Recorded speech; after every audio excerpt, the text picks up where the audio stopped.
C'est jour de bilan chez le Canadien et il accepte de nous parler ce soir pour conclure la semaine en beauté. Un guerrier extraordinaire qui a changé radicalement la face de cette équipe lorsqu'il est arrivé quelque part à la mi-décembre. Ça a été un peu ce jour-là, Noël avant Noël. On reproche souvent l'immobilisme à Kent Hughes à la date limite des transactions, mais sa date limite, il l'a commencé en décembre en acquérant Alex Carrier, un vol des Prédateurs de Nashville en retour de Justin Barron. Alex, c'est un réel plaisir. Comment ça va? Ça va bien, considérant la défaite, mais ouais, ça va bien. Ouais, bien, j'imagine que, à mon instar et à l'instar de tous les gens à l'écoute, tu aurais bien pris un match numéro 6 ce soir, hein? Absolument. Juste la chance, c'est de représenter le Canadien dans la série éliminatoire. On aurait pris un autre match au Centre Bell, ça c'est certain. Écoute, justement, j'aimerais ça que tu me parles de la soirée de vendredi dernier. C'était il y a une semaine.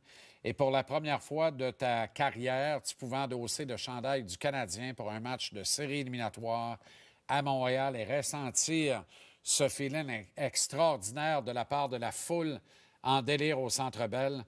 Comment tu t'es senti? C'était euh, C'était incroyable. Personnellement, là, si je suis 100% honnête, j'ai pas débuté le match, fait que j'étais sur le banc pour l'hymne national. J'ai eu un... On dirait le moton m'a monté un peu. Il a fallu que je reprenne mes émotions et tout ça. Ça a été... ouais, ça a été... les partisans ont été là tout le long. Euh, Puis c'est ça, ça a été un bon feeling. Écoute, la prochaine question n'est pas simple, mais je me dois de te la poser. Là. Dimanche, dans le match numéro 4 de la série, lorsque Tom Wilson t'a frappé violemment, on a senti vraiment que les lumières se sont éteintes, Alex, à ce moment-là, que tu as perdu le nord. En fait, là, tu as perdu conscience pendant combien de temps? Réalises-tu comment ça s'est passé puis comment tu t'es réveillé de ça? Ouais, ben j'ai été, tu sais, ma tête a été correcte, j'ai pas eu de commotion, tout ça. Un peu secoué là, évidemment, en me relevant puis en me rendant au banc, j'étais pas à mon top, on peut dire. Mais ça fait ça fait partie de la game. Je savais que, tu sais, c'était leur plan de match d'être physique puis de finir leur mise en échec. Euh, C'était à moi juste de savoir qu'il était sur la glace puis vraiment de me protéger de meilleure façon. Mais non, les lumières ont éteint peut-être une petite fraction de seconde, mais c'est revenu vite. Ta conjointe, Alex, qui est médecin, n'a pas dû la trouver drôle, ben. Comment elle se sentait après le match? Quelle a été la nature de votre interaction? Ouais, elle trippe pas trop quand je me fais plaquer comme ça c'est certain.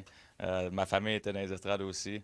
Évidemment, ils sont inquiets, là, mais euh, si on avait eu une prolongation, ce match-là, je revenais pour la prolongation. Fait que, c'était plus de peur que de mal, finalement. Un peu plus tôt dans ce match-là, il y a eu un contact très violent également le long de la clôture avec Alexander Ovechkin. Bon, maintenant que la saison est terminée, là, c'était davantage le genou ou la cheville qui a été endommagée lors de ce contact-là? Ouais, c'est la cheville. Ouais. Écoute, ça devrait être un fun effect, mais ça n'en est pas vraiment un. Après le match numéro 3 où le Canadien a gagné, puis tu as été victime de violents contacts avec les adversaires des Caps, les gars et les filles sur le beat de l'équipe après le match dans le vestiaire en scrum, te disaient que tu t'exposais beaucoup et que tu faisais contact violemment très souvent. Disait craindre un peu pour ta sécurité, puis en riant, tu disais, ouais, mais pour vrai, c'est beaucoup moins pire que vous pensez. Là, ça fait vraiment moins mal que vous pensez. As-tu l'impression qu'en déclarant ça après le match numéro 3, tu t'es un peu auto-jinxé en vue du match numéro 4? Ouais, dit comme ça, je pense que je suis d'accord un peu, que je me suis peut-être jinxé un peu. Euh, mais tu sais, ça fait partie des séries éliminatoires. Chaque ronde est physique, chaque ronde a de l'émotion. Euh, c'est ça. C'est juste dommage. Honnêtement, tu sais, le contact avec Wilson, ça fait partie de la game, il n'y a pas de trouble. Mais le premier avec Ovechkin, pour moi, c'est plus ça qui m'a dérangé. Tu sais. Après ça, j'avais moins de mobilité, j'étais moins à l'aise. C'est plus ça que j'ai trouvé plate. Je trouvais qu'on avait un bon momentum, puis je savais que je pouvais aider l'équipe. Puis là, après celle-là, j'étais plus craintif un peu par la suite. Là. Quand tu regardes l'allure de cette série-là et ce revers en 5, une seule victoire dans l'affrontement, Qu'est-ce qui a manqué à ton club? Qu'est-ce qui a manqué aux Canadiens pour peut-être battre les Caps et créer encore la surprise au premier tour?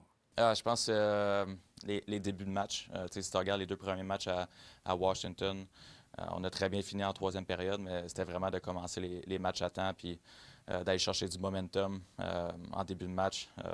Sinon, je pense que notre désavantage numérique, notre avantage numérique, on a eu des moments forts, mais c'est ça, je veux dire, les débuts de match en majorité. Mais c'est intéressant ce que tu dis, Alex, parce que quand tu es arrivé à Montréal, on s'est rencontrés à La Belle et la Bœuf, puis on a descendu un burger ensemble, puis on a eu une très bonne conversation d'une bonne trentaine de minutes, au cours de laquelle il a été question de l'approche de Martin Saint-Louis, que tu disais différente de tout ce que tu avais connu avant. Et en même temps, tu me disais, c'est un gars qui est excessivement minutieux et préparé. On est prêt lorsque commencent les matchs et ses pep talks sont sensationnels.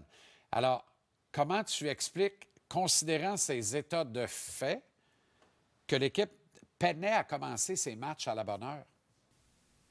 Ouais, non, très bonne question. C'est clairement pas un manque de préparation. On sait que Martin, ses détails, son système, puis le groupe d'entraîneurs nous prépare. Donc, c'est peut-être la nervosité en premier match. Pas vraiment d'excuses pour le deuxième match, mais si j'avais une réponse, on l'aurait corrigé, ça c'est certain. Est-ce qu'on peut suggérer de mettre ça sur le dos de l'inexpérience d'une majorité de trop jeunes joueurs de l'équipe cette année? Je pense pas. Tout le monde passe par là aussi. On parle de Washington comme si c'était l'équipe la plus expérimentée, mais il y avait quand même plusieurs joueurs qui n'avaient pas beaucoup d'expérience aussi, qui avaient joué dans les séries évidemment, mais qui n'avaient pas autant d'expérience qu'un gars comme Ovechkin qui avait gagné une coupe. Il n'y en avait pas une tonne sur leur équipe non plus. Donc, on ne peut pas juste mettre ça sur l'inexpérience, ça c'est sûr. Alex, tous les joueurs québécois de la Ligue nationale se connaissent, se côtoient, partagent des ligues 3 contre 3 l'été ou autre période d'entraînement commune. Mais il n'y a rien comme de jouer des vrais matchs de la Ligue nationale avec un gars pour apprendre à mieux le connaître et avoir l'impact qu'il a dans un vestiaire. Ça a été ton cas depuis décembre avec David Savard. Et je trouve dommage quelques commentaires qui disent on ne fait que perdre 10 minutes de jeu dans un match. Et c'est un gars qui ralentit à vue d'œil. Et le reste. Des commentaires totalement abjects et désobligeants, si tu veux mon avis. J'aimerais pour ça que tu racontes aux gens ce que ça représente, la perte d'un gars comme David Savard dans un vestiaire comme celui du Canadien. Oui, c'est un énorme morceau qu'on perd dans le vestiaire. Puis sur la patinoire, sa vie, c'est un gars qui est apprécié de tout le monde. Son leadership, c'est un gars d'équipe. Juste l'entraîneur-chef après la première ronde, directement, il va saluer sa vie puis dans son point de presse, puis il va dire à quel point, félicitations pour sa carrière. Puis, tout le respect qu'il avait de toute la Ligue, ça en dit long. Puis ça a été un honneur de jouer avec lui pendant 50 matchs. J'ai vraiment appris de lui en 50 matchs, tout à son honneur, la carrière qu'il a eue. Mais il va nous manquer, ça, c'est certain. Est-ce que tu as l'impression qu'avec le départ de David, ta mission augmente, que tu es en mission en valeur ajoutée au niveau de prise de leadership additionnelle au sein de l'équipe? Oui, bien, c'était un gros morceau pour le leadership, ça c'est certain. Mais je pense que il a fait son travail aussi de vraiment montrer l'exemple. Tu as des jeunes joueurs dans notre équipe qui ont appris de ça et qui vont pouvoir prendre plus de place par rapport au leadership, là. Un mot sur un attaquant, mais bon, il compose l'équipe aussi, et pas à peu près, puis d'après moi, pour longtemps, il n'a pas fini de nous faire triper. Je présume que tu as trippé autant que tous les partisans de regarder aller de proche en plus un gars comme Ivan Demidov. As-tu fait le saut à dire, OK, je pensais qu'il était bon, je ne pensais pas qu'il était bon de même, ça n'a pas de bon sens? Ouais, on a. Surtout son premier match, là, la première période, on était tous. On capotait sur le banc un peu. Sa confiance qu'il a avec la rondelle. Il a 19 ans, puis les jeux qu'il est capable de faire, honnêtement, c'est impressionnant. Puis, on a regardé notre avantage numérique en série. Les derniers matchs, on a 19 ans, 20 ans, 21 ans. C'est assez incroyable de voir ces gars-là aller, puis c'est excitant pour l'an prochain.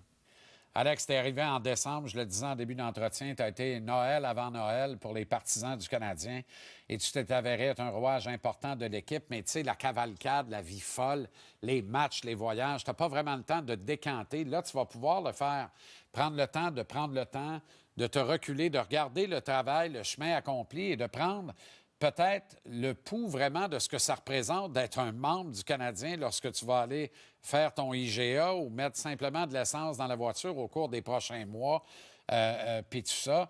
Est-ce que tu as hâte de prendre la mesure de tout le beau qui vient avec le principe de porter le chandail pour lequel tu as tant rêvé quand tu étais petit pout? Ouais, je pense que je vais avoir du temps pour penser à ça, refléter.